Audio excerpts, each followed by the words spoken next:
Hello, and welcome to the first episode of 2025 of the Spook House Podcast. Douglas, what is up, my friend? How are you? What is going on, sweet baby angel? I'm very excited to get into these new movies coming out in 2025. Leave 2024 behind us. Yeah, lots of good stuff. Looking forward to another great year of weird, wonderful, beautiful, gory stuff. Sleeper hits like The Substance and In a Violent Nature that we got. Something along the lines of those. Yeah, for some reason I was thinking 2025 is going to be kind of weak because there's not a lot of big franchise movies coming out, which is fine. But yeah, after doing some digging, we got a lot to talk about. Talk about what's coming in 2025. I kind of just did this with Epic Film Guys in a way, and that episode is out now. But we're going to talk about different news topics and stuff we didn't cover on that episode. Let me ask you this up front. Have you been watching anything good? Wow. I think, honestly, we might be on the same level with this because I am also going down a Nicole Kidman rabbit hole. So it's been Nicole Kidman hour every day. Yeah, I don't know what's going on, but look, I watched The Undoing on HBO. Came out in 2020, starring Nicole Kidman, of course, and Hugh Grant. If you love a good whodunit courtroom murder mystery, check it out. I was hooked immediately, binged the whole thing. Then I watched The Perfect Couple on Netflix. Have you seen that? No, but I saw your review of it. With Liev Schreiber? I wasn't even aware that movie was released. And it's a limited series. Oh, it's a series. Oh, or I think it's just one season, but I know people love Knives Out. God bless you. I don't. I thought it was a much better version of Knives Out. Wow. Yeah. Wow, that's saying a lot because I love Knives Out. I constantly talk about Knives Out. I think that's, honestly, to me, Knives Out is might be in the top 20 of the decade for me. Which I'm so upset that you aren't a fan of it. It's all the right pieces. The casting is great. The story is complex. Daniel Craig is talking like Foghorn Leghorn the entire time. Great character. Yeah, he's good, but I don't want to talk about that fucking movie. They tell you who did it halfway through the movie, and it's like, okay, so it's not like a murder mystery. Okay, we're following this plank of wood housekeeper, whatever her name is, who was so boring. We're going to follow her around. You don't like Ana de Armas. I don't know who that is. She was in that movie Knock Knock that you told me to watch, which was a big old pile of shit. Okay, I'll take your word for it. But anyways, no, I'm not a fan of Knives Out. I like the second one more, and I know I just said that on a recent episode. I don't know why this movie keeps coming back up. I'm sorry. I watched The Perfect Couple, and once again, Nicole Kidman. Put Nicole Kidman in a murder mystery, I'm sold.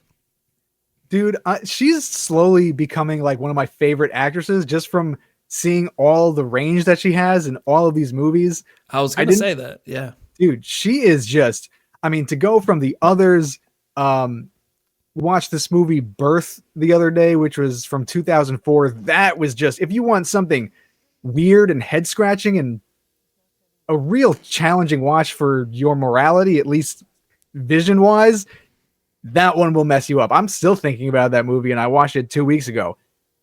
I think one of her most underrated performances because it's very, very, again, I don't want to spoil it for you, especially because I texted you the day after to watch it. It is on my watch list, and I do have a watch list that I keep. Do you use the watch list feature on Letterboxd? Dude, I have a Letterboxd watch list. I have a notes app. I don't read any of them. I don't believe you. Because I think you're now you're doing it on purpose. you just refuse to watch anything where I'm like, dude, this is really good. You're like, oh, hell yeah, I'm going to watch that. No, you won't. You never do. There's so much cinema. One could only Yeah, take but it then once. I'll look at Letterboxd and it's like, oh, Doug watched a 1956 Humphrey Bogart movie or some shit. It's like, what? How did that happen? How's that happen? How does that happen? Tell me how that happens. Because her hands were as big as Andre the Giant's, and her Adam's apple was as big as her balls. All right. But no, you have to be in the mood for certain things. There's a lot of stuff that I'm just not in the mood to watch. Like, speaking of another movie that I recently just watched, I went to me, Brittany, and her brother, Joey, went to Cinema Arts Center, the local theater over here, where we are members to. If there is a local theater around you, become a member, support local cinema. So they did this all night horror marathon. And I saw like four movies. Four movies and a secret fifth movie. No. Well, we tapped out at 3. We stayed there until about 3 a.m., maybe 3:04 precisely. Oh, hell no. 3 a.m? Yeah. Dude, I don't care. There is not a movie on earth where I'd be like, yeah, I'm staying until 3 a.m. Well, there were 3 movies. So when we left, there were still 2 movies to get through, but we went through, we saw Toxic Avenger is what they kicked it off with. Then Nosferatu 1979, which is my personal favorite.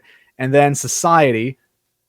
And I've seen Society, I've seen Nosferatu. Toxic Avenger was one that I was so upset that I haven't watched it earlier. And it's one of those movies that have been in the zeitgeist of just movies in general, not even just horror movies, because of Lloyd Kaufman and Troma being like a low budget company. And it's kind of like horror movies, superhero, really. Yeah, and we interviewed Ron Fazio, who played Toxie in part 2 and 3. So, yes. And not the OG. Yeah, no, he wasn't. He didn't play Toxie in that one, but glad you finally got around to watching it. I've only seen it once or twice, but it really is a good movie. You could argue it's like the best, the greatest campy horror, or whatever you want to call it, of all time. You are absolutely right. I gave it 5 stars on Letterboxd because I couldn't.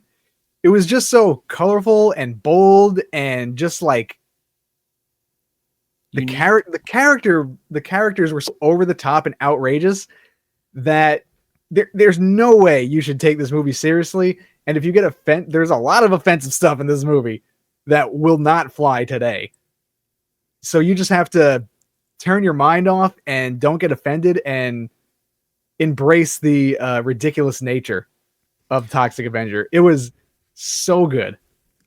Yeah, speaking of Toxic Avenger and horror news, which we are covering, I guess we should go ahead and talk about. So yeah, the Toxic Avenger remake starring Peter Dinklage as Toxie. Bold choice. It premiered at some film festivals in September of 2023. Actually, when we were in LA for H45, we almost went to a screening of it. And I kind of wish we did, because little did we know it was just going to get shelved afterwards. And you don't have a feeling that it's ever going to see the light of day or be released ever. Rumor is it's so bad that pretty much everyone's like, we can't release this. That's just a rumor. I don't know if that's true, but to come out in 2023 and it's 2025 now, still nothing. And it's such a well-known property, not just for horror fans, but movie fans in general. You could introduce, this is something that, like you said, it's campy, it's fun. It's the perfect era to release a Toxic Avenger reboot. It's not serious. You have well-known actors, Kevin Bacon, Peter Dinklage. The director of this movie, I forgot his name, but he directed Blue Ruin. I don't know if you've ever seen Blue Ruin. No. It's really, really good. It's like a revenge horror type of movie. Really, really good. And for some reason, not even James Gunn wants to touch Toxic Avenger, and he worked for Troma. So yeah, no new info on Toxic Avenger, but we'll keep you posted if anything ever happens. But more importantly, back to Nicole Kidman. I'm not done. Who honestly should have been casted as Toxie in the Toxic Avenger reboot. That movie would have gotten made. Have you watched... No, finish. Finish that idea. No, that was it. Okay. Have you watched Big Little Lies on HBO? I love that show. Dude, I'm on the second season right now. A few episodes into the second season. I binged the entire first season yesterday. Like, I kind of felt like shit all day. Like 8 episodes, right? Yeah. So it was like a marathon. So good. It's brilliant, dude. I watched it when the first season ended and the second season was just beginning. So I was a latecomer to it, but wow. Like, easily one of the best written shows of the decade, if we're talking about decades. And Laura Dern is incredible in it. Reese Witherspoon, incredible. Get ready for Meryl Streep in season 2. Oh, she's already there, and I fucking loathe her. I'll be honest, I don't want to kick a shit nest here. Never been a fan of Meryl Streep. I know, like, she's objectively a great actress, but I think she's a little overrated. She's always doing her Meryl Streep thing, and oh, I'm Meryl Streep. It's like, oh, blow it up your ass. Wow, you're really getting close to 40 if you're insulting now. Blow it up your ass. It's like a Why don't you take a walk, pal? Angry dad in the Lowe's parking lot. I'll blow it up your ass. Keep on trucking, Meryl. No, there's just something about her. It's just always irked me. I don't know. No, especially, I understand that. Remember her that speech she gave where she was like thanking Harvey Weinstein. She referred to him as God. Yeah. And she was like, to Harvey, the Punisher. Like, wink, wink. We know what he does. Yeah, we know what he punishes, actually. He's our God. Ugh. I just want to thank my agent, Kevin Uvain, and God, Harvey Weinstein. It was weird. But anyways, yeah, she's in Big Little Lies, and I can't stand her. So rightfully so, because that character is just vile and condescending. Ugh.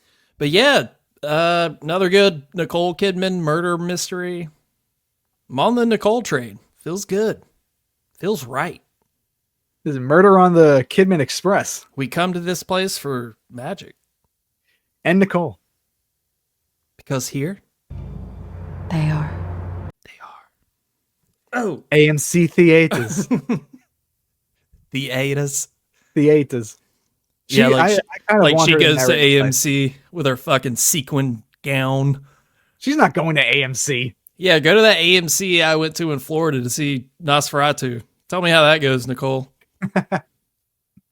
Nicole Kidman would be the one to I don't know where I'm going with that. I'll just stop. Okay. Would be the one to what? Now I have to know. I honestly had no thoughts. I was just like hoping something would pop up and nothing happened. All right. I appreciate your honesty. Hey, we're like 15 minutes into this episode and haven't got to any news topics. So let's stop the Nicole Express for now. Let's get off. Talk about some news. And what then you later got, Doug? On. Oh, of course. I'm literally going to finish Big Little Lies after I'm done. So. All right. So with that. Fuck you, Meryl Streep. All right. First topic, Doug. And like you got that Meryl Streep throat before. First topic. Let's see. We're gonna go with a little bit of this. They are currently filming for the I Know What You Did Last Summer reboot, and it was just announced that Freddie Prinze Jr. Revealed that him and Jennifer Love Hewitt, they're not going to be the main focus of the movie. They're going to pass it on to a newer generation, which kind of sounds like a little movie called Scream that already has done that with the legacy characters and the new crop of people. Are you even remotely excited about? Yeah, I'm looking forward to it. It is very disappointing that Jennifer Love Hewitt and Freddie Prinze Jr. are just going to be there for, legacy characters passing the torch to the young kids. I hope they're in the movie more than just a scene or two. But that's what it sounds like. I mean, Freddie Prinze Jr. said on a podcast recently that he's like, we're not the central characters. And it depends on how the story goes. If it's going to be, obviously it's a reboot and not a remake. So that's important to realize. So depending on where they're going, they could be killed off. If they're going for a franchise type of deal where there's like more movies, I'm always curious as to what the studios think they're going to, like how the audience is going to perceive these types of remakes, because we grew up in the 90s and the 2000s. We're familiar with this. I wonder how new fans are going to receive this. And maybe they don't know about it almost has me wondering, is this going to be not a flop, but it's not Scream. No, I don't think it's going to make as much money as Scream did.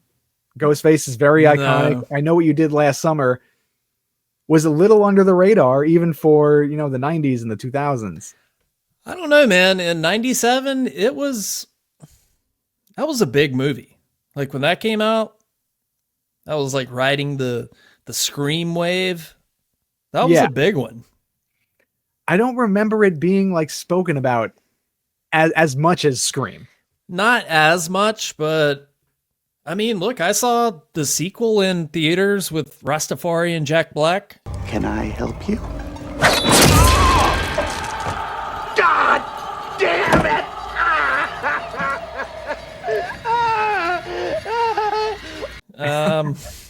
It's pretty funny, If actually. they don't bring that character back, then there's a problem. I'm pretty sure he died in that movie. But yeah, I was pumped for the sequel. I went to the theaters. But yeah, even then, it doesn't have the namesake that Scream does. Yeah, it's one of those movies that you think, like, why would they even want to reboot this? Money? They already made $100 million with Scream. Well, I don't know. Regardless of all that, yeah, I'm intrigued. I wouldn't say excited. I'll have to see how the trailer looks. I don't know. I honestly don't have any faith in the director, so this is not one I'm really anticipating to enjoy, but I always hope that a movie can change my mind. You never know.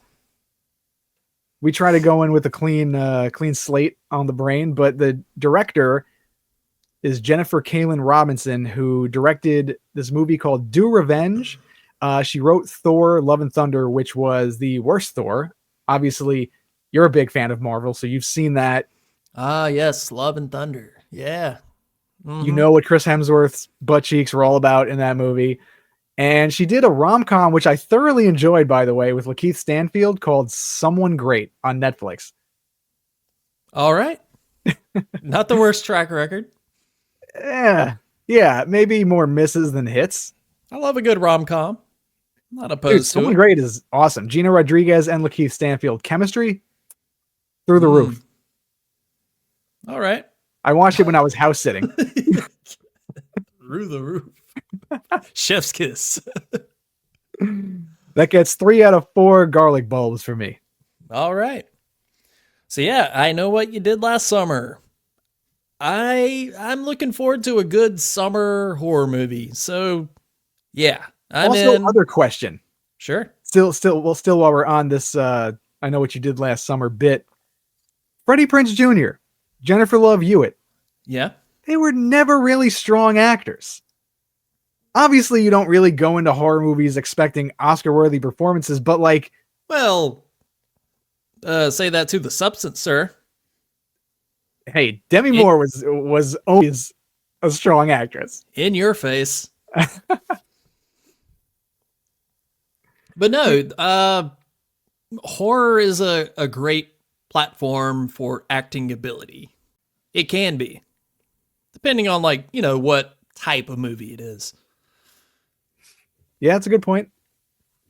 I mean, there's a big difference between like Hereditary and Toxic Avenger. Yes. So it just depends, but I know what you mean. I don't know. Yeah, Jennifer Love Hewitt. It's never really knocked my socks off. Freddie Prinze Jr. I don't know if I've ever seen another movie he did other than I Know What You Did Last Summer.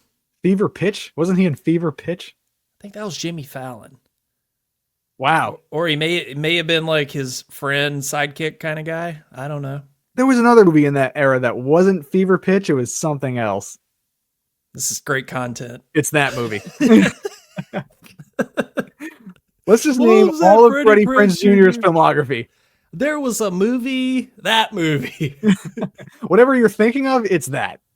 But yeah, I get what you're saying. Not exactly Oscar contenders, if you will. We'll still be there opening night, I'm sure. Yeah, it just seems nothing more than a cash grab, All right. in my opinion. Grab that cash. Go for it. Yeah, they probably desperately need it. All right, what you got next, Doug? So I was doing some digging on some news topics on yeah? Fangoria, Oops, sorry. and what'd you do? Just dropping stuff. I'm Oh, all still right. fidgety, not vaping anymore. Oh, good. As long as you're not like Side tossing note. around Nipsey's cat shit in your lap, then you're good. That is my daughter, sir. You need to step back. All right. I love her. I'm just concerned about you handling your cat shit. Yeah, that's what I'm doing. I'm tossing around her cat shit.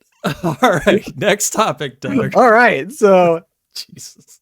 this next movie that seemed pretty interesting to me, and kind of piggybacking off of your sentiment that this has now been becoming a long running gag in horror movies with the whole pop star bit. A24 is releasing a pop star cult horror movie called Opus with Ayo Edebiri and John Malkovich. First time director Mark Anthony Green. The only reason why I'm borderline excited about this movie is because it's going to be what Smile 2 should have been. More atmospheric, possibly a little more complex, not just your average popcorn horror, because, not for nothing, anytime A24 gets behind a project, it's always interesting. An iconic pop star returns after decades missing. All right, so it's not John Malkovich shucking and jiving on stage at his age. So, I mean, that could be intriguing. And pop star also generally doesn't mean like BTS, K-pop, dance move type of stuff. Like, Right, it could be any like top 40 music is pop. Rod Stewart or something. I'll throw in some Rod Stewart. We'll leave Rod Stewart to just you, but Maggie May? Come Maggie, yeah. Or If You Want My Body and You Think I'm Sexy. Come on, baby, let me know. You mean tell me that song comes on, you're not bobbing your head? Get the fuck out of here. I'll just blow it up your ass. Blow it up your ass. Give me some George Michael. Give me some Wham. George Michael's got some hits. I will be your daddy. Ooh. After Baby Girl, I've been vibing out to that song. Oh, is that in Baby Girl? Yeah, which you still need to see. Yes. I know, yeah. All right, what were we talking about? Opus? We were talking Opus. about the Opus. Yeah, I'm kind of excited for something a little different. I really am a big fan of Ao Edebiri from The Bear, and she started in stand-up actually with Rachel Sennett from Shiva Baby and Bodies, Bodies, Bodies. Mm-hmm. Curious to see how she's gonna act in a horror movie. All right. Yeah, I mean, John Malkovich is always good, and hey, call us little A24 sluts if you want, but any horror movie they put out, I'm like, you got my attention. They usually A24 can put a leash on me and walk me around like a little dog. bend you over and spank that little ass. I'll put on some fishnets for A24. I mean, not everything they put out is a hit or lands for us, but you know, they're not afraid to take some swings, so maybe they saw something in this movie and yeah. When's it come out? They are all about risk taking. A24 and Neon have been really solid for the past couple of years just on horror movies alone. Oh wow, that comes out March 14th. So right around the corner. 2 months from now. Awesome. Which is wild. Yeah, John Malkovich. Have you ever seen Rounders? I don't think so. Fast track that on your list, even though I don't fast track anything you say for me to watch on my list. You never Rounders is brilliant. Is that about like cards and stuff? Yes. Like gambling? Okay. Yeah. I always get that one mixed up with I think it's called Sleepers. Did you ever see that? Oh, no, but I know what you're talking about. Kevin Bacon's in it. He plays like a wretched piece of shit at like this boys' penitentiary school. It's really good. I'm going to have to check that out. It's a good drama, which you'll never watch. Sleepers is on my list. All right. So yeah, Opus, March 14th. Look forward to it. And then also, if we're talking about really big hits and sleeper hits of 2024, In a Violent Nature is getting a sequel. It was announced July of 2024 after all the hype around the original, which came out last year, which everyone had their opinions on. Overly positive. Overly positive? There were a decent amount of negative ones, but I feel like a lot of people really enjoyed it. At least the people that I've seen. That seems to be, without fail, it like anytime there's an article posted about it on Instagram or something, you can always count on a few people. Oh, it's the most boring movie I've ever seen. It's just a guy walking through the woods. Nothing happened. It's like, oh, there he is. Yep. Okay. And those are the same people that probably loved Scream 6 and Scream 5. Yeah. They're excited for Hard Eyes. Honestly, I wasn't sure if we were going to get into Hard Eyes because it is not on either of our most anticipated movies of this year. No. I want it to be good. I want it to be really good because, hey, anytime we get a new iconic slasher that's not, the main franchise villains, Michael Myers, Jason Voorhees, Freddy Krueger, all that, although we do need a Nightmare on Elm Street remake. Someone posted an article today. Shout out to Julie Marie on Instagram. She works for Fangoria or Bloody Disgusting, but she always posts good, pretty solid articles and ones that she wrote as well.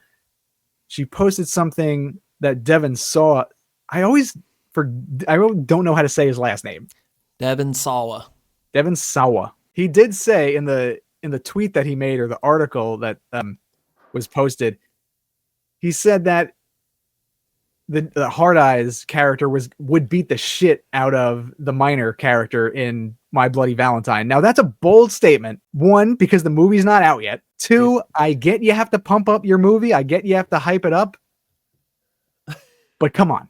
Did he say that on the playground during second grade recess? My horror villain can beat up your horror villain. What? That's an actual thing that he wrote online. And he singled out the My Bloody Valentine. Oh, okay. Because Hard Heart. Eyes, Okay. Valentine's Day. Yeah. All right. A correlation there. Cool. Okay. Yeah. So I don't know what else to say. yeah, exactly. Like, let's Well, wait until the movie comes out for everyone to form an opinion. I'll take your word for it, Devin Sawa.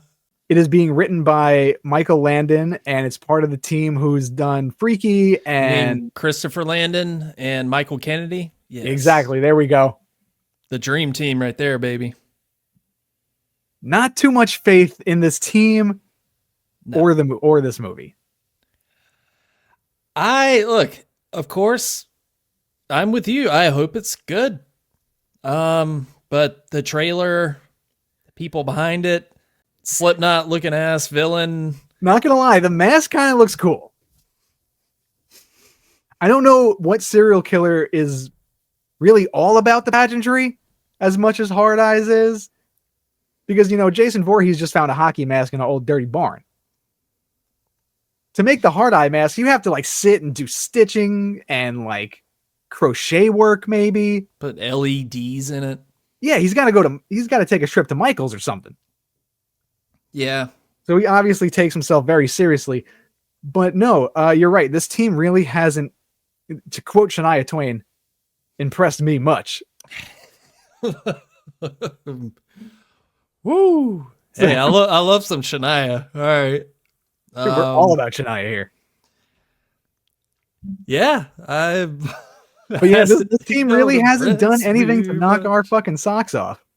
What? No, amazing. Man, I feel like another news topic. What's You're like, okay, Hard Eyes is over. So Hard Eyes, motherfucker. Strong thighs, motherfucker. Do you know what? You know what I'm talking about, right? The Vine. Surprise, motherfucker. Yeah. Do you know what that originated from? It was a Vine, right?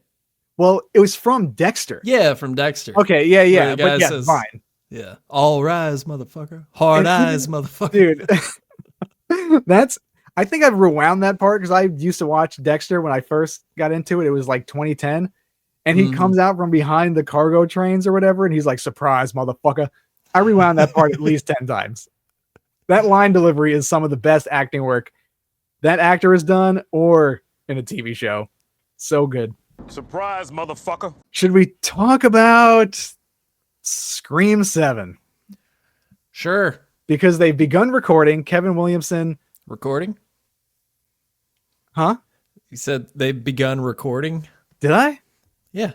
Oh, It's wow. okay. I mean, technically they have. They are recording, filming, they are recording stuff. writing, directing. It's what did they said? Recorded by Kevin Williamson. Like Steven Soderbergh. All of a sudden, Scream 7 is recorded on a Nikon cell phone with an antenna. We got the legacy characters back. Courtney Cox, Nev Campbell. And the only returning character of the core four is Mason Gooding. Yes. Who's also in Hard Eyes, by the way, which is kind of basically a Scream knockoff, I guess. The only returning characters, Nev Campbell, of course, after they finally paid her the money that she was owed. Courtney Cox, thank God, I was so worried. And Mason Gooding. He's the only one of the core four, so I don't know, man. I'll watch it, of course. And by the way, I think it has a release date of February of 2026. So, got a little ways to go. But yeah, of course, I'll watch it. I'm sure it'll be huge. I can't say I'm excited about it. These past Scream movies and all the controversy that has been surrounding the actors, the writers, the directors, and the studio, everything, especially not giving Nev Campbell her rightful place in the franchise. She was what made Scream what it is. She is the ultimate final girl. And the whole thing with Radio Silence trying to lowball her Or kind I of think, rubbed me the wrong way. To be fair, I think that was Spyglass Entertainment. Sorry, yes, Spyglass. Sorry, Yeah, not, who were like Confused Silence. who were like notorious for not paying actors, especially female actors, what they're owed. So yeah, they just seem like dirtballs.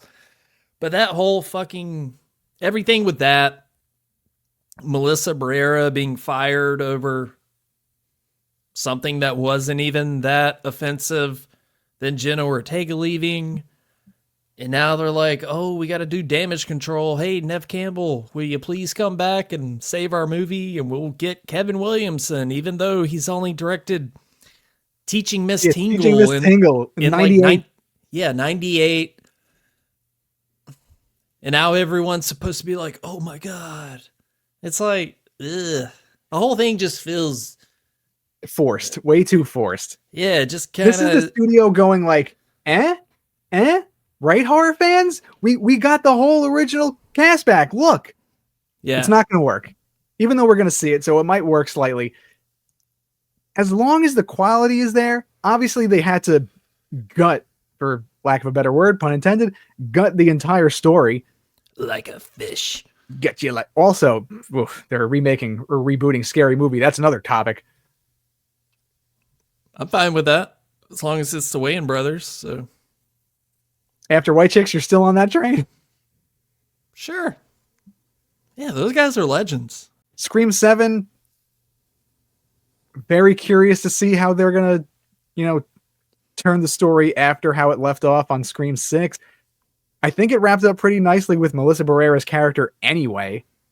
Yeah, As much as I hated that movie. She just walked off into the sunset, throwing the mask on the ground, filthy New York street. Yeah, with Jenna Ortega after she got stabbed like 5 times, just walking away. All right. Oh, they all got murked severely, and yet they were all just putting cottonelle band-aids on it like everything was fine. Hey, is Mason Gooding coming back to get stabbed 37 more times?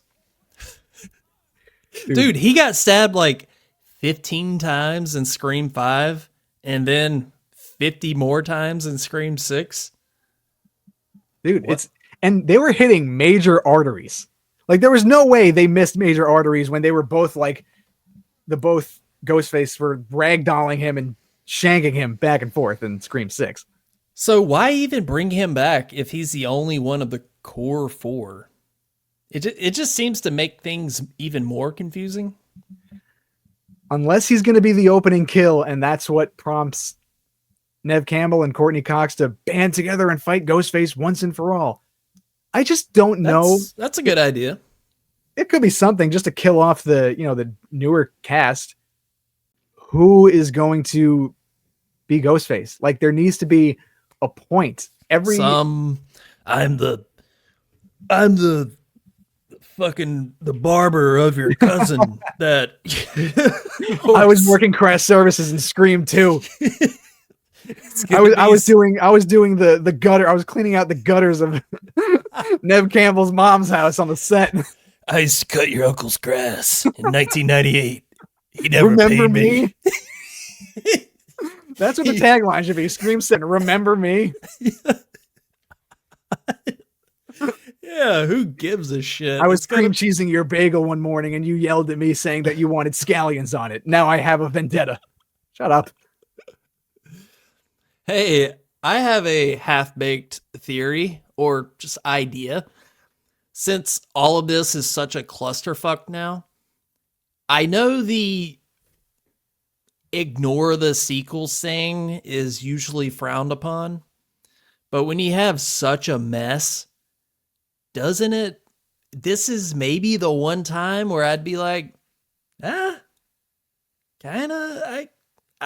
would kind of rather see that than let's pick up after Scream 6. So in that case, but that would be weird because that means David Arquette would be back, which I wouldn't complain. Why did you kill him off to begin with and not Courtney Cox?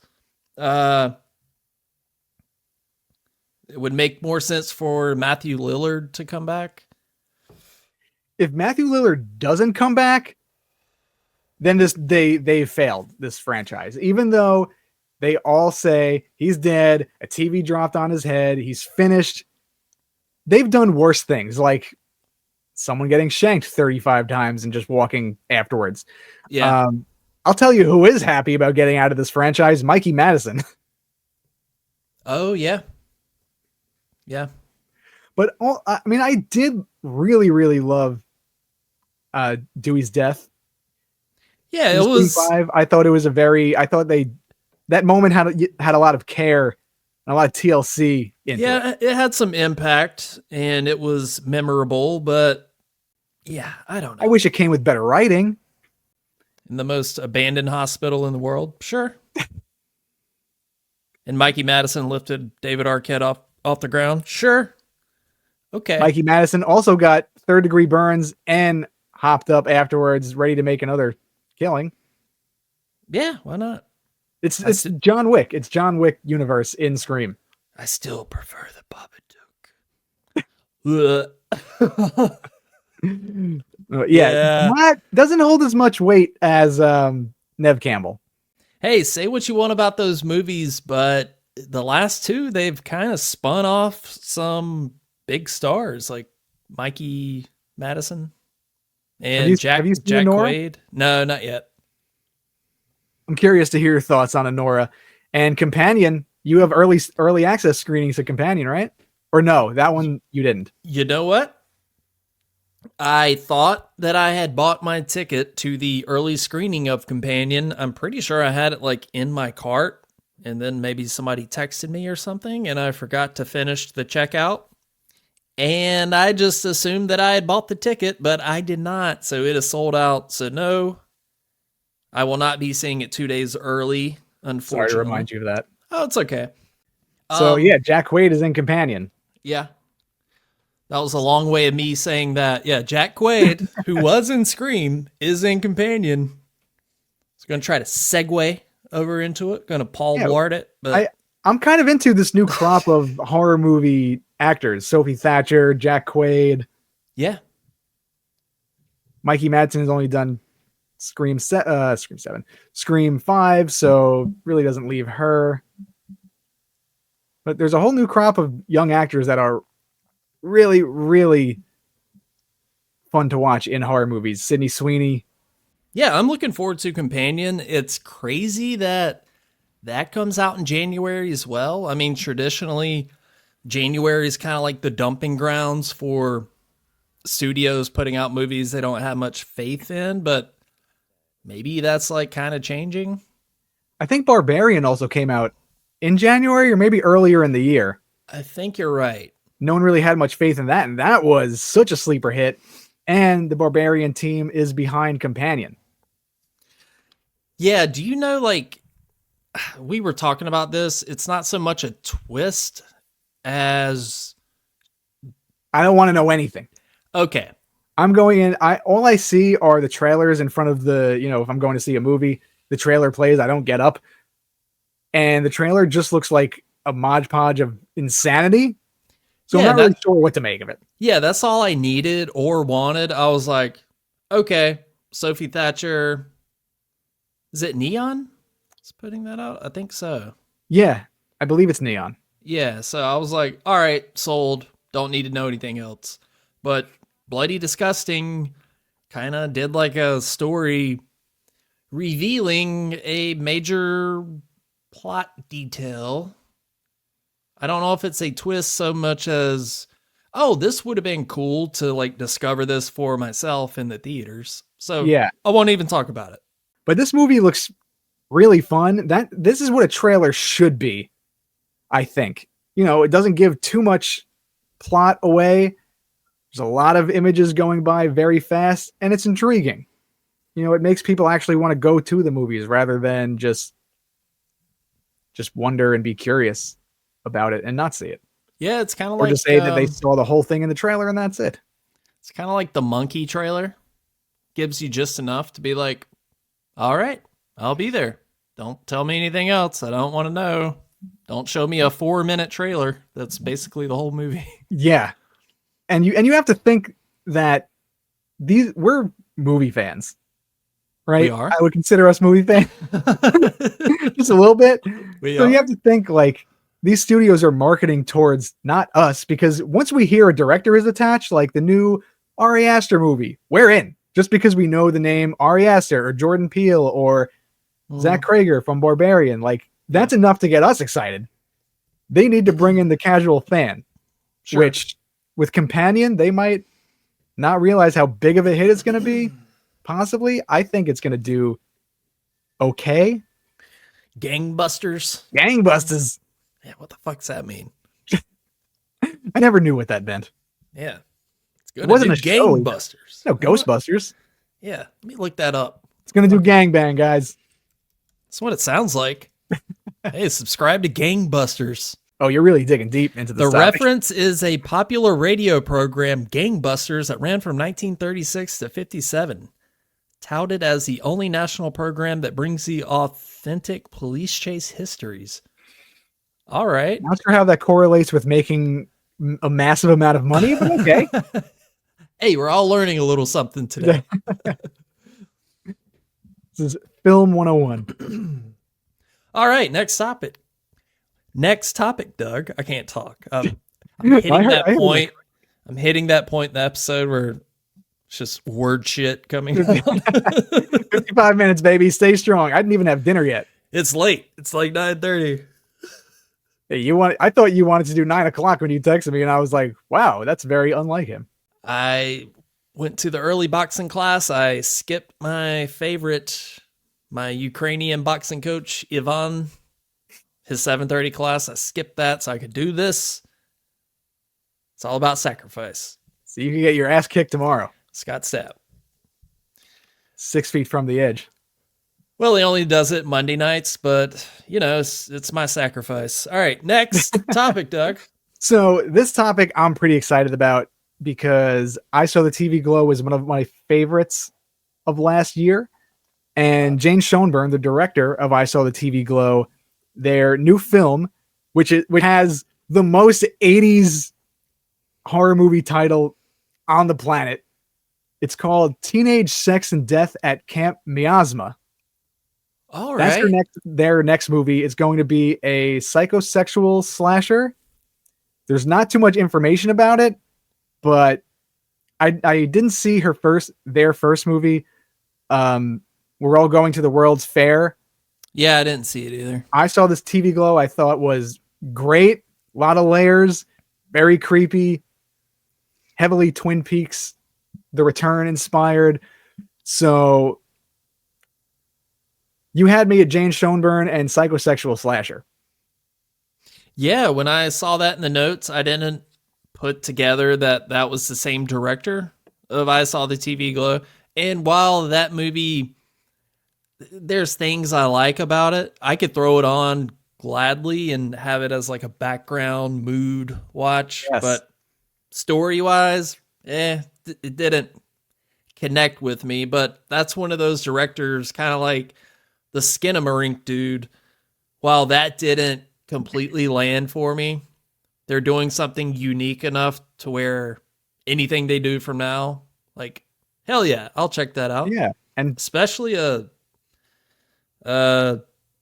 psychosexual slasher. not psychosocial, according to Slipknot. I was like, slasher. I'm not going to say it, but I bet he is. I felt you were going there. Psychosocial.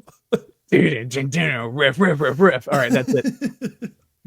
But yeah, Jane Schoenberg is she's already, God damn it. They've already shown that they have an interesting voice and an interesting story to tell. Sure. So it will be fun to see what they can bring to a slasher movie rather than, I Saw the TV Glow is very heavy about a very heavy subject matter and transitioning about depression, being who you want to be, being comfortable in your own skin, allegory for being a trans person. Psychosexual slasher sounds like it's going to have notes of that, but it's going to be more palatable, for lack of a better word. Yeah, that seems to be maybe the more case. Fun and campy rather than super serious. Yeah, is there a release date for it? No release date. There's not a lot of information on this movie, but when I read it, I was excited that they're working on a new film. Might be a 2026 release. That's a pretty quick turnaround from I Saw the TV Glow. Yeah, who knows if the script is even written. Coralie Joe is actually filming her new movie, and people have been asking her if it's a sequel to The Substance, and she keeps saying no. That is one movie that does not need a sequel. It's done. We don't need a sequel. Not everything needs a sequel. It was perfectly explained and leaves a good sense of mystery. We don't need to piggyback off of her success. Let her do something new. Yeah. And just like Jane Schoenberg, their interest is in making original, unique movies. All right. Well, look forward to that one. What's next, Doug? You did write on here to talk about our top 5 most anticipated movies of 2025. Oh, I did? Oh, you did? Yes, I did. What you got? What's your number 5? So, I mean, a lot of ours probably line up.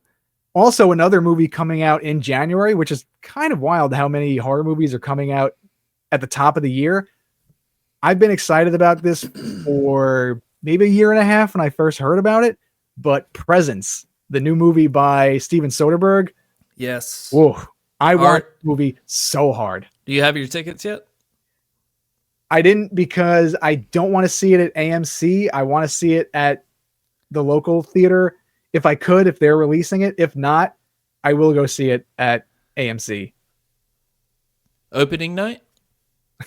So I got tickets for opening night. So I am off on January 18th, this Saturday, so I will be seeing Wolfman opening weekend, not opening night. Nice. And then Presence January 24th. I know that that comes out. Yeah, man. January packed full of good stuff. Hopefully good. It looks pretty interesting. It looks very atmospheric, and it's again in a unique vision. Steven Soderbergh. Are you a big fan of Steven Soderbergh? I think so. He's one of those. He's very hit or miss for me. He's one of those directors. I mean, I've heard that name forever. I'm sure I've seen a lot of his stuff. He did movies like Unsane and Magic Mike, I believe. Yeah, he did. Which I haven't seen. Ocean's 12, Ocean's 13. So you know he has the capability to direct an interesting film. Sure, yeah, he's a totally competent director. A very well-known director. So, yeah, this sounds like an interesting take. Apparently, it's like from the ghost POV, which, all right, sounds interesting. Once again, I saw that teaser that came out a couple months ago, and I was like, sold. Okay. Yeah, that's it. I'm not watching anything else. I'll be there. Yeah, it was like a 30-second teaser. I don't even know. Yeah. Nice and moody, dark. Yeah. That's all you need, baby. And good to see Lucy Liu getting work. Yeah, we will definitely review that one on the show. So looking forward to that. Yeah, and I don't know about you, but I love a good ghost story. I rewatched The Others the other night with Brittany and Nicole Kidman, baby. Nicole Kidman. Big up to Nicole Kid. Shout out. That movie is just atmospherically brilliant, beautifully written. Character work is phenomenal. Everything about that movie is 5 out of 5, and it's just eerie and spooky. Not a lot of movies have that going for it today. This looks like it has all those boxes checked. I don't know if this is hot take. I think that twist and the movie is way better than The Sixth Sense. Dude, I think I'm right there with you. Are you fucking kidding? Look, I don't want to rustle any jimmies, okay? Rustle the jimmies. Hot take it away. Well, look, I think The Sixth Sense is kind of overrated. It's a movie that once you know the twist, you can still enjoy it. I can see why for 1999, that kind of a movie was a huge hit. But, yeah, I don't know. The movie itself is okay. You know, you're right. If it came out today, there is no way that twist would be protected at all. Yeah, probably not. But I'm with you. I think The Others is, I mean, it's M. Night Shyamalan when it comes to Sixth Sense. I think Signs is his best, but Sixth Sense is, his best picture nominee or whatever he got nominated for. The Others just has everything going for it. Yeah.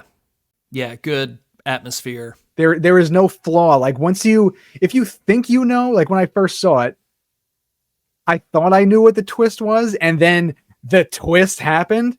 Mm-hmm. And I was like, holy shit. Like, I wasn't expecting that. But it doesn't rely on the twist to make it a good movie. That ending could have been, not generic ending, but something less kind of shocking, and it would still be a great movie. Absolutely. It's honestly one of my favorites. If we're talking about like horror movies or ghost stories, Others is up there. All right, baby. What do you got as one of your most anticipated? Nah, you just keep going. I mean, like I said. Oh, okay. All right. I kind of did this just the other day, and yes. I didn't have, like, I got off work, went to the gym, showered, jumped up here. Boom. I'm looking forward to Yellow Jackets, season 3. I completely forgot about that. Yeah. Valentine's Day. When does it come out? Valentine's Day. Oh, Valentine's Day. Yeah. So everyone can get snuggled up with their loved one and watch Sophie Thatcher. And Christina Ricci. Don't forget about her. And the very stacked cast. But yes, very much looking forward to that. The first 2 seasons were amazing. I wasn't a fan of how season 2 ended, but I'm still, intrigued. Yeah, I might do a rewatch of it. You know what else I'm very excited about? I don't think it has a release date yet. Panos Cosmatos, his next movie, Flesh of the Gods. Ooh. We talked about this with Kristen Stewart and Oscar Isaac. Yes, I do recall that. When did we bring that up? I feel like that was a long time ago. Yeah, it was a while ago, but it's a 80s vampire movie set in LA with Panos Cosmatos with his knack for visuals. I don't even want to see a trailer. You got me. Yeah. They wrote my vampire loving ass in. Speaking of vampires, I'm going to go with another vampire movie that's releasing this year, which I'm pretty pumped about, called Sinners. Oh, I didn't know that was a vampire movie. Yeah, with Michael B. Jordan playing dual roles, Ryan Coogler directing, who did Fruitvale Station, Black Panther, Creed. I'm with it. You give me a new take on a vampire movie. It looks pretty unique. Ryan Coogler is a great, great writer and director when it comes to handling dialogue. Like every movie that I've seen of his, whether it's Creed or Black Panther or Fruitvale Station, the dialogue just engages you and it gets you locked in. And for him to be doing like another genre film rather than, he did Black Panther. He could take a back seat, come to play in the horror sandbox. Yeah, I saw the trailer for that. It looked very good. Another one of those movies, like, yeah, all right, I'm sold on it. I'll check it out. Have you ever seen anything that Ryan Coogler directed? I feel like you would like Creed. I've seen Creed. Oh, me now. Yeah. Shout out Scott Stapp. Yeah, dude, I'm a boxer. I'm a sucker for any good boxing movie. So yeah, Creed, those are good movies.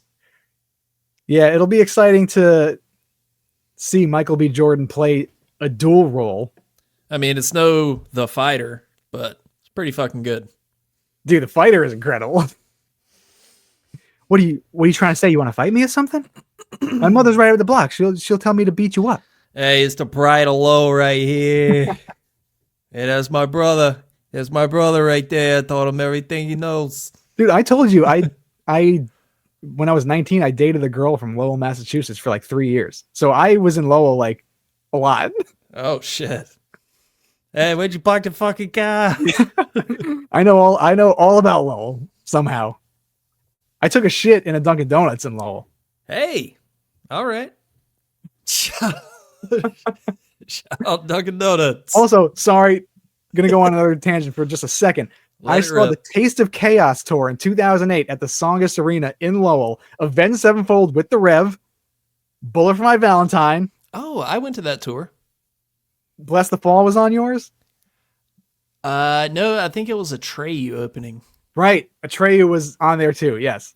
I got backstage passes for that tour because my Did you friend really? my friend won tickets and backstage passes off the radio. Like, hey, call in. So Wow. I wasn't even planning on going. It was in like Virginia, but my buddy called me and he was like, hey, I just got VIP tickets to Avenged Sevenfold. Do you want to go? And I'm like, well, fuck yeah, I want to go. Hey, slap some aviators on me and call me M Shadows. Yeah, and part of the VIP experience was going into Bullet for My Valentine's dressing room, and like I vaguely knew them. So the radio DJs were like, hey, these are the VIP winners. And I was like, Did you actually like meet them? Or you just Sorta. got a whiff of their like They- hung like dried jeans? I just Hang felt on. like I was inconveniencing them. I was just like, what's up? Can we go? I don't think they want to meet us. They probably did not give a shit. They were trying to get locked in. Exactly. That's a solid lineup. Bullet, Atreyu, and Avenged. Yeah, we'll do another music episode soon, but let's stay on track here. All right. All right, we got it. Okay, so we did talk about Companions, so I'm going to skip that. That was on one of my most anticipated movies this year. Another one that I'm pretty hyped about that, again, we haven't heard a lot about it, but low key, it's starting to boil. Low The key? Bride, which Maggie is. Gyllenhaal is directing. Her take on Bride of Frankenstein with Christian Bale and Jesse Buckley, which always down to see Jesse Buckley, always down to see Christian Bale. That dude is just an enigma with his acting. Not a big fan of Maggie Gyllenhaal in front of the camera, behind the camera. I'm stoked to see her bring whatever vision she has to life. Yeah, I hope she directs better than she can act, because Not a big fan of her acting, like I said. Yeah. it's kind of Don't a... really. I like her in Frank. If you ever seen the movie Frank, No, I mean, she was good in Donnie Darko, but... another movie I haven't seen. Huh? How the fuck? How? I don't know. I've never seen Donnie Darko. Oh my god. Oh, I feel like you... this. Huh? I feel like we've talked about this before. I don't think we have. No, we definitely have not. That's just one of those movies I assumed, like, oh, you're a movie fan. You've seen this. I've probably seen that at least 20 times. I used to, Damn. back when I used to smoke weed, dude, I'm going to get stoned and watch Donnie Darko. Yeah, It's Stoner so, Phil was coming out. it's so trippy. One of the best movies of our time. But no, I started watching it, and then I started really? watching it with my friend back when I Uh-huh. was like 21 or 22. And I think we wound up doing something like going out somewhere, and we just paused it, and then I never watched it again. All right. Well, check it out. It really is a good movie. I hear about it so much. Yeah. All right. What else, Doug? So are you hyped about The Bride or no? Oh, sorry. It's supposed to be like Bonnie and Clyde meets some other, I forgot what they compared it to. I don't know. That's one of those, like, if the reviews are really good, I might go check it out. But I'll be honest, I don't know. Christian Bale, though. He's like one of those, I forgot who we were talking about. Oh, Willem Dafoe. Yeah, Willem Dafoe. Guys that are just like, that's a fucking actor right there. Like, that's Yeah. one of the greats living amongst us at this time. Christian Bale can put Yeah. asses in seats. He will make me go to a movie just if his name is on a movie poster. I mean, The Machinist, The Fighter, Out of the Furnace, which I recommended to you, which was... Which I watched because I'm a So- good friend and I value your recommendations. I I love... All right, well, now you're making me feel guilty. You should. You literally never watch my recommendations. I watched Speak No Evil. I watched other ones that I forgot. Oh, what was the movie with Shannon Soseman? The Rules of Attraction. Yeah, that was a good one. Well, that was research for the panels that we ended up not doing with her. Yes. But it's still a good movie. Yeah, that was really fun. A killer James Van Der Beek role. Do you think she still thinks about us? Probably not. Honestly, yes. I think we made a lasting impression on her. She regrets not doing our panel. Listen, if she happens to slide in your DMs or mine on Instagram saying like, look, I fucked up. Can we do an interview again? Obviously, yes. I thought we won her over. I was like, I think she's gonna do it. But when we walked away, she was probably like, God, I ain't talking to those fucking losers. Yeah, she was probably like, thank fuck they walked away. I don't have to put on this damn charade anymore. But yeah, we're going with one more movie for my top 5. David Cronenberg. Oh, sorry. Is this number 1? Or it's just no particular order? Oh, yeah, it wasn't really in order, but Presence is definitely my number 1. If you want me to rank them real quick. Oh, no, Presence it's okay. is number 1, Sinner's number 2. It's okay. Yeah, I know you like a good list. I love a good countdown. But we are going for The Shrouds, which is David Cronenberg's new movie. Yes. And he is not in my good graces after that pile of shit Crimes of the Future. That was my worst rated movie in 2022. Never saw that. In my opinion, it was horrible, incoherent. The characters were bland. It was so like self-serious and so entitled that it wound up not making any sense to me. They eat fucking plastic in the movie. Yeah, The Shrouds has an interesting premise. Wow, Bloody, discussing how many pop-ups do you need? David Cronenberg's latest follows a grieving man as he invents technology that enables the living to monitor their dear departed in their shrouds. While the king of body horror explores death and burials in the shrouds, expect this genre bender to favor dark comedy. What the hell are shrouds? I think it's another way to say graveyard? Headstones, maybe? Not really sure. Monitor their dear departed in their shrouds. Or maybe like the mausoleums. Yeah, so it's a technology. So is it going to be like you go to their gravesite and they're still living in there or something? So I was reading about this the other day, actually, not about the shrouds, but it was just a weird random fact that someone in 1863, he made a coffin that had a window on the front of it. So his family members can go and see his face. So maybe it's kind of like that where they can watch them decay or decompose or just see their loved ones rather than just know their presence is there spiritually. But yeah, that's an interesting concept. Maybe David Cronenberg can get his swagger back and looks like I got my swagger back. Make a good movie. What's Brandon Cronenberg up to after Infinity Pool? I heard it wasn't that great. Sorry, I'm looking up just if Brandon Cronenberg's up to anything. The last thing was in June 2024, it was announced that Cronenberg is working with Sam Barlow and Half Mermaid on a sci-fi horror video game named Project C. So nothing movie related, really. Yeah, nothing movie related, but all right. I mean, Infinity Pool kind of came and went. Didn't have much of an impact. Forgettable. Yeah, it was like, all right, that was okay. It was fun. Kind of like Cuckoo.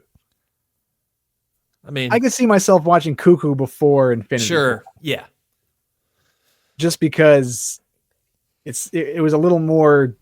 I mean, Infinity Pool was a little convoluted, as a Cronenberg movie usually is. Yeah. Yeah, they were both a little confusing at times. Like, all right, I think I get the idea of what's going on here. Yeah, Cuckoo, you could draw your own conclusions. Wasn't that Alexander Skarsgård? That was, yes. Who was in Big Little Lies. You know what's crazy? Alexander Skarsgård and Nicole Kidman are dating in Big Little Lies, or they're married. Very tumultuous relationship. It's very disturbing stuff. And they were mother-son in The Northman, like a few years later. That's kind of strange. Yeah. And they also have like this sexual tension between them and the Northmen. There's like this one. Have you seen that? No, I haven't. Oh, well, I'm starting to think Robert Eggers isn't for me, dude. Let's not go down this rabbit hole. You need to watch Nosferatu again, sir. Yes, I will do that. Hey, if you're a drinking listener, take a shot every time Doug said, yeah, I need to rewatch it on our Nosferatu episode. You'll have a good time. You'll get nice and drunk. Yeah, pull out your bingo card. It'll be a fun game for the year. But yeah, are those all your picks? That's 5, baby. Straight flush. You excited for Megan? I kind of am. Not gonna lie. Yeah, so you could yell kombucha at the screen. Give me a kombucha. No, I was saying this on Epic Film Guys, but I was like, I mean, look, the first one's not a great movie by any means, but there's something there. There's like potential there. It's a good character. Yeah, Megan 2.0 seems interesting to see where they take the story. I wasn't a huge fan of the first movie, but like you said, it is a good character. It's a fun character. Not really into the whole, like, I'm just kind of over the whole technology takes over humankind thing. Mm-hmm. In that way. It would be nice to get some more kills in this one. Maybe make it a little more bloody. Yeah, I agree. Make it R-rated. Like, go darker with it. Yeah, people are coming out to see Megan because the first one was a hit. Oh, great. Allison Williams is back. I was going to say, maybe kill off Allison Williams because I would be cheering and clapping at the screen. Apparently, Jermaine Clement is starring in it. Interesting. Jermaine. Okay, that makes me more excited. From Flight of the Conchords. All right, band meeting. Mary, present. Jermaine, I love that guy. Present. What's that actor's name again? I'm trying to think of it. I don't know. Who, Murray? Yeah, the one who plays Murray. Yeah, I don't know, but he's hilarious. He's so funny. So Megan 2.0 comes out June 27th. All right. 2027? No, June 27th. Oh. Sorry. I don't know if I was that's like, whoa, holy shit. I don't need that much time to work on it. No, Megan 12 will be out by then. Sure, they're going to keep pushing it. So, yeah, anything else, Doug? For anticipated movies in 2025, that about wraps it up for now. Jesus Christ. What? I also need to eat dinner. Yeah, it's yeah. We both need to eat. Our brains are going to shit, but I think we kind of covered it all. Hey, stuff. First episode of the year. We got plenty of time to talk about all these, but hopefully that gets you excited about some stuff. Yeah, I think that'll do it here. Yeah, we'll have some more news popping up here and there. Obviously, we'll be recording more episodes as we watch more movies, more news comes out. We think of fun ideas. We definitely want to do another over-under episode. That was fun. Yeah, well, we don't workshop our episode ideas on the episodes. Nobody wants to hear that. But no, dude, you're right though. I made a new over-under note on my phone. I'll add it to you because I added a few movies to it. I was like, I got to talk about this piece of shit that everybody keeps hyping up. Or yeah, we could just keep throwing movies on the list. But yeah, I'm sure you're right. Nobody wants to hear us talk shop. Yeah, but do you ever have that whenever you're like, okay, this is a beloved movie, blow me away. let's go. And you're like, what the fuck? This is what? Am I watching the wrong movie? Yeah, all the time. I feel like that happens a lot. So yeah, you can listen to our last episode on Nosferatu with Doug and I. Segue into a plug. There we go, baby. Yeah, no, you are not the only one that has criticisms with that movie. Your opinions are valid, but I just watched Nosferatu the Vampire 1979 again, and it just solidified that is my favorite iteration of Dracula, Nosferatu, all of it. all right. Fair enough. All right, Doug, let's get out of here. We got some food to eat. I got Nicole Kidman to watch. All right, Yeah, I'm ready baby to girl's waiting. hop back on the train for Big Little Lies. Choo choo. Right to that milk, baby. Nicole Kidman is the conductor. All right. Hey, if still watching, thank you so much. Like this video, subscribe to the channel, do all of that shit, and we love you very much. Doug, I love you. Love you, baby. Hit us up on the gram. We're always on there. Talk some shit with us. Talk some movies. Talk some shit. All right. We will catch you all next time. Bye.